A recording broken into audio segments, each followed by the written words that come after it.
என் கூட பிறந்த புறவியா இருக்கீங்க. இது எங்க அண்ணங்கார மாதிரி இல்ல பேசுறீங்க. அண்ணங்கார மாதிரி இல்ல, அண்ணனே தான். கூட பிறந்த பிறப்பு நீங்க தான். எங்க அண்ணங்காரன் இப்படி தான் பேசுவேன். என்னோட பிறந்தவனு. ஆனா நல்லது பண்ண மாட்டோம்லையா? ஆஹா, என்னட்ட இருந்து தான் வாங்குவியா? அக்கா அக்கா, இப்ப நானும் உங்கள்ட்ட இருந்து வாங்க போறேன் முட்டு பழத்தை. கூட பிறந்தவன் தான். என்னட்ட இருந்து உருவான அவன்கிட்ட இருந்து நான் 10 ரூபா வாங்க முடியாது. வாங்க கூடாது, ஏன்னா நாங்க பாதிக்கப்பட்ட ஆளுக்கு.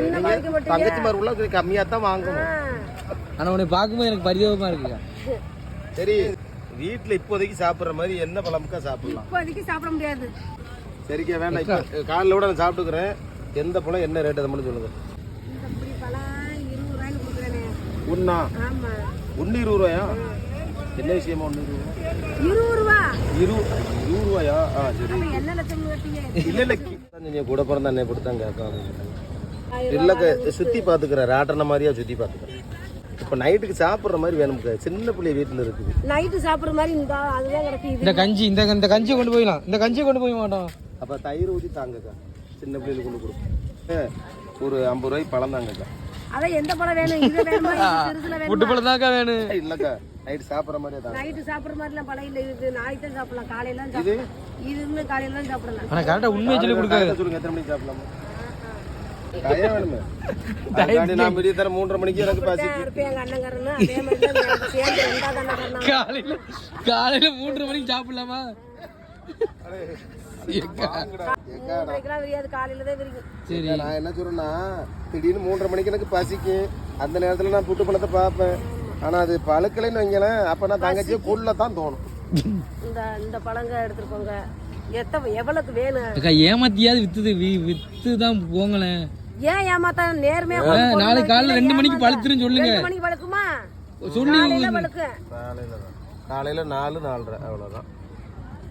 சரிக்கா, இதே தாங்க. இது வேணுமா? இது வேணுமா? 50 ரூபாய். நாளைக்கு சாப்பிடலாம். இது விரிஞ்சிருச்சு மாட்டோம். இது எடுக்க மாட்டோம். இது வைங்க. சித்திர வாரம் பண்றேன்னு சொல்லுவீல. கரெக்டா கேட்க. சித்திர வாரம் பண்றேன் அப்படின்னு சொல்லி கேட்கல. சித்திர வரையெல்லாம் பண்ணல. போன ஜென்மத்திலயா உங்க அம்மா எங்க அம்மா ஒன்னா பிறந்த மாதிரியே எனக்கு தோணுது. எனக்கு தெரிஞ்சு உங்களுக்கு காசு வாங்க மாட்டாங்கன்னு நினைக்கிறேன். எனக்கு அவங்க பெரியம்மா மக, அதனால அப்படி இருக்க முடியும். எங்கனா இருந்தாலும் எங்க பெரியம்மா மக என்கிட்ட காசு வாங்க மாட்டாங்க. எனக்கு 2 பிள்ளைகளுக்கு உழைச்சு படிக்க வைக்கணும். அது அதுக்குதான் இருக்காப்ல தம்பி. தாய்மாமே எதுக்கு தம்பி கிழிக்கிறாங்க. தம்பி வாங்குறியா? தம்பி இதுல சரி, ரைட். இது எவ்வளோ? 50 ரூபா கொடுக்கணும். 50 ரூபா. இப்போ இன்னொரு பழம் நைட்டு சாப்பிட்ற மாதிரி என்ன இருக்கு? நைட்டு சாப்பிட்றது என்ன விலை இருக்கு?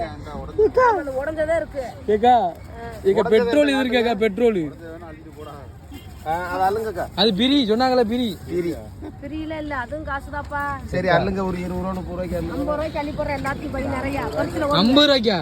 இதை வெளியே வச்சுன்னா மாடு கூட திண்டு போகுதுக்கா. எங்க அண்ணனை பார்த்தா எப்படி தெரியுது? தம்பி சொல்லிட்டு நிறைய அள்ளி தரேன். ஏக்கா இதை வாங்கலைன்னா என்ன பண்ணுவீங்க? அதை மட்டும் சொல்லுங்க. எப்படியா இருந்தாலும் வித்துட்டு தானே போவேன். நான் ஏன் வரத்து வாங்கணும்? இதுக்கு மேல யாரு வருவா? மணி 11 மணி ஆயிருச்சு. இன்னொரு ஜென்மத்துல நீங்க எனக்கு அக்காவை பிறகு கூட பாத்துக்கிறீங்க. நான் உங்களை அக்காவை ஏத்துக்கிற மாட்டேன். அந்த நேரத்துல நான் எமன்ட்டே சொல்லிடுவேன், எனக்கு அக்காவே கிடையாதுடா அப்படின்னு சொல்லி. இந்த பழம்லாம் ஒரு பழம் 50 ரூபாய்னு வித்தோம் பகல்ல. அது பகல்ல தான் வைக்கணும், நைட்ல வைக்க கூடாது. எப்படியாவது வித்துட்டு தான் போவாங்களாம். ரைஸ் மில்லோட மாவாடிட்டா போவியா இட்லிக்கு? இந்நேரத்து 11 மணிக்கு மேல யாரு வாங்க வருவா?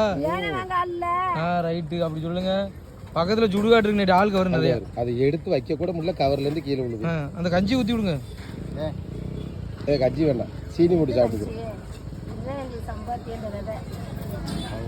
அந்த விதை வெள்ளரி விதை அவங்க கொண்டு போனதான் வெள்ளை. போடுங்க. அதை வெள்ளரிக்காய் எடுக்க கையில கொடுத்து குட்டி விட்டுருச்சுன்னு 50 ரூபானுக்கா மொத்தம் என்னங்க? அப்போ நீங்க வரும்போது ராம்நாட்டுக்கு இங்கிட்டு இருந்து வந்திருக்கணும். குச்சப்பள்ளியில இருந்து இறங்கி திருப்பி இங்கிட்டு வந்திருக்கணும். அது 40 ரூபாயும் அது 50 ரூபாயும் போட்டிருக்கேன். 90 ரூபா எடுத்திருக்கேன். 40 ரூபா விட்டீங்க, 30 ரூபா. ஆமா, நிறைய பணம் அள்ளி கொடுத்துருக்கேன். விதையே போடல. விதை என்ன செய்ய? விதை எங்களுக்கு நீங்க நாங்க வயக்காட்டுல போட்டுறோமே, நீங்க என்ன செய்ய? நீங்க தான் கீழே ஓடுங்க.